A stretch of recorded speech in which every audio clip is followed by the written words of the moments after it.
Emmanuel Wanyonyi is about to face the biggest test of his career. Tonight in Monaco, the Olympic 800-meter champion steps into the 1,000 meters for the very first time.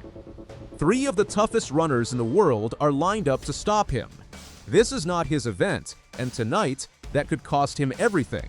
This showdown is happening at the Hercules meeting, the 10th stop on the 2026 Diamond League season, inside Stade Louis II in Monaco. The 1,000 meters barely ever gets run at this level, and when it does, it has a habit of finding exactly what a runner is missing. Tonight, the whole sport wants to know what Wanyonyi is missing. Let's talk about who Wanyonyi actually is. He is the reigning Olympic and world champion at 800 meters. He is ranked number 1 in the world at his event. Last year, on this exact track, he ran 1 minute and 41.44 seconds for the 800. That time broke the meeting record. It also erased the mark set the year before by a man he will face again tonight, Djamel Sedjati. Wanyonyi came back to the scene of his biggest win and stepped up in class to do it again. But the 800 is not tonight's race. Tonight is 1,000 meters, a full 200 meters longer than the event that made him famous. He has never raced this distance before in his career. Those 200 extra meters change everything about how a race is run. Speed alone does not win here. It takes pacing. It takes patience. It takes a runner who knows exactly how much to hold back early, so he has something left when it hurts the most. Wanyonyi clearly has the speed. Nobody, not even his own team, knows for certain if he has mastered the rest. His 2026 season suggests he might be ready for anything.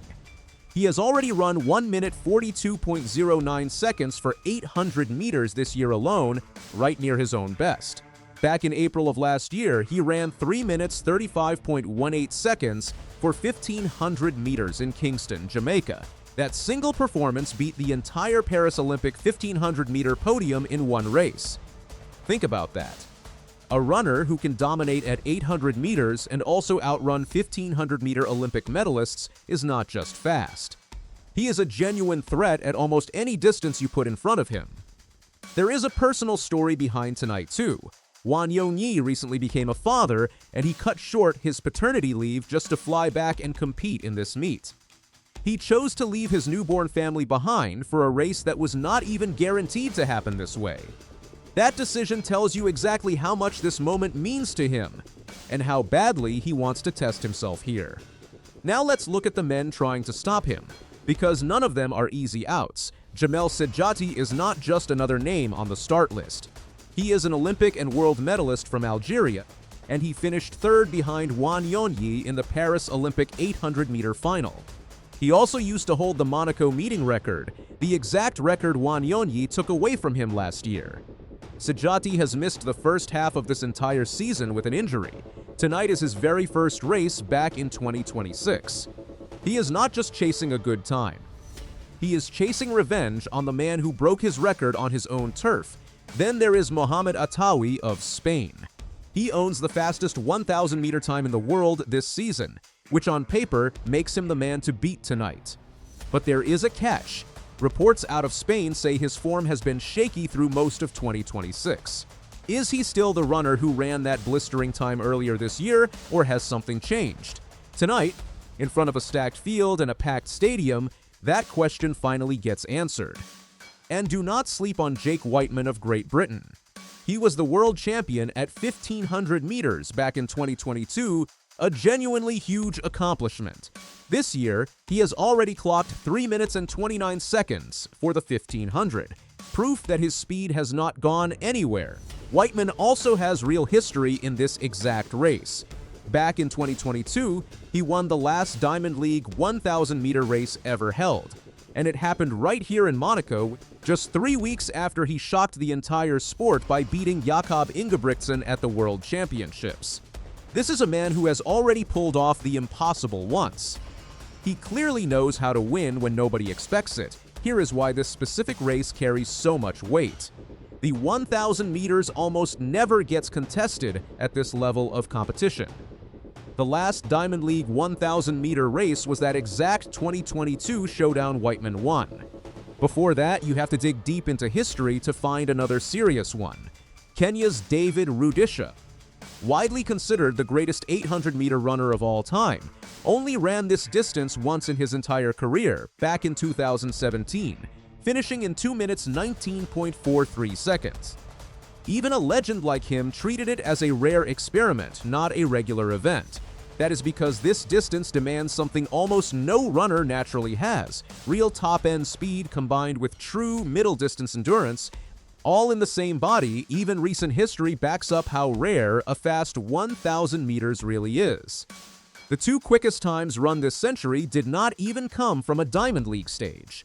They happened last year in a small, low-key meet in Trier, Germany, just days before the World Championships.